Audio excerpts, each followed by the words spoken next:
தமிழ் நெஞ்சங்கள் அனைவருக்கும் வணக்கம்.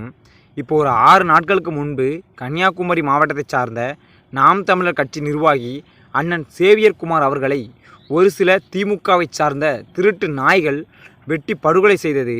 அதற்கு அண்ணன் சேகோரா ஜெய்சங்கர் அவர்கள் ஒரு கண்டனத்தை தெரிவித்து ஒரு கருத்தை பதிவு பண்ணியிருக்காரு. அது என்னன்னு பார்த்தீங்கன்னா, திமுகவினர்களே, நாம் தமிழர் கட்சி தம்பிகள் அடித்தால் அடி வாங்கி கொண்டு அமைதியாக இருக்கிறார்கள் என்று எண்ணி விடாதீர்கள்.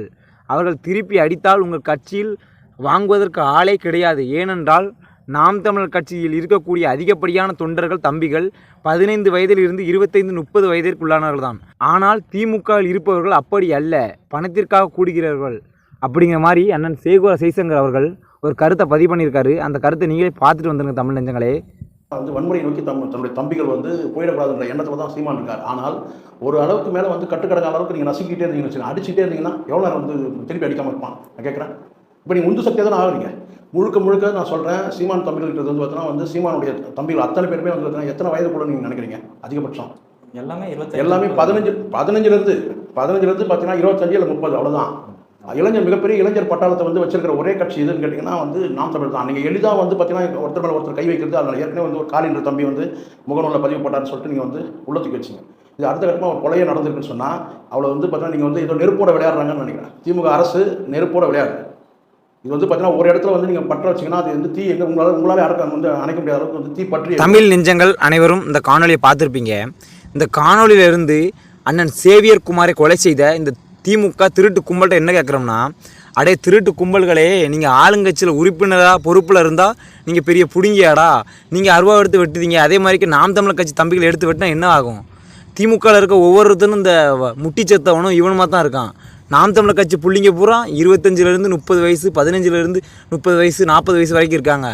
ஏடா, உனக்கு வயசாளியாக இருக்க உனக்கு அவ்வளவு ரத்த சூடாகுதுன்னா எல்லாம் இளமையில் இருக்குது. நாங்கள் எங்களுக்கு ரத்த சூடானா நீ என்ன அவங்க பக்கத்தில் நிற்க மாட்டீங்கடா, சல்லியாக செதறிட போகிறீங்க. நாங்கள் திருப்பி அடிக்க ஆரம்பித்தோம்னா அடிக்க மாட்டோம் மற்ற நினச்சிக்கிட்டு இருக்காதீங்க. பழிக்கு பழி வாங்குறது பெரிய விஷயமே கிடையாது. எங்களுக்கு உயிரை பற்றி தெரியும். நீ ஒழுங்காக கேஸ் கொடுத்தா கேஸை எடுக்க மாட்டேங்குது.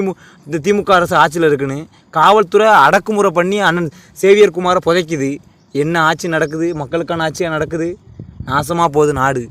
அதாவது எந்த கட்சி ஆளுங்கட்சியாக இருந்தாலும் அவன் தொண்டன் தப்பு பண்ணால் அவன் தண்டிக்கணும். அதுதான் அரசியல், அதுதான் சமூக நீதி. சமூக நீதியை நட்டுக்கு தூக்கி நிறுத்தணும் பேச இந்த திமுக அரசு என்னத்தை கிழிச்சு தள்ளிடுச்சின்னு தெரியல. ஒன்றும் அவன் கொலை பண்ணதான் அவனை அரெஸ்ட் பண்ண மாட்டேங்க. அப்போ அவனை ஊக்குவிக்கி நீங்கள் கொலை பண்ணுங்க இன்னும் அப்படின்னு. என்னடா மானங்கட்ட ஆட்சி நடத்துதீங்க? வெறியாகி வெறியாகி ஏதாவது சொல்லிட போகிறேன். ஏதாவது பைத்தியக்கார பயிலா. நாம் தமிழர் கட்சி நிர்வாகிகள் அடிக்க மாட்டேங்க. அமைதியாக இருக்காதிங்க. ஒருத்தர் அமைதியாக இருக்காமல் அவனை ரொம்ப அடிச்சிங்கன்னு வச்சுக்கோங்களேன், அவன் திருப்பி அடித்தான்னு வச்சுக்கோங்க, நீங்கள் பக்கத்தில் கூட நிற்க முடியாது. பார்த்துக்கோங்க. திமுகவாக இருந்தாலும் சரி, அதிமுக இருந்தால் எந்த கட்சியாக இருந்தாலும் சரி, நாம் தமிழர் கட்சி நிர்வாகிகள் மீது கை வைக்கும்போது யோசிச்சு வைங்க. என்னடா நம்ம வெட்டுதான், அவன் திருப்பி வெட்ட மாட்டேக்கான. வெட்ட ஆரம்பித்தோம் நீங்கள் இருக்க மாட்டீங்கடா. அதுதான் பிரச்சனை. சொந்தக்காரன் ஆயிப்பேட்டின்னு பார்த்து விட்டுக்கிட்டு இருக்கோம். நாங்கள் திருப்பி வெட்டணும்னா நீங்கள் தாங்குவீங்களாடா? போங்கடா, பொழைச்சி போங்கடா. இன்னும் இதுக்கு மேலே நாம் தமிழர் கட்சி நிர்வாகி மீது யார் மேலே நீங்கள் கை வச்சு குத்துனோம்னு வந்துச்சுன்னு வச்சுக்கோங்களேன், அப்புறம் அதுக்கப்புறமா அது நடக்கும். எங்கு பிறப்பினும் தமிழன் தமிழனே, இங்கு பிறப்பினும் அயலான் அயலான்.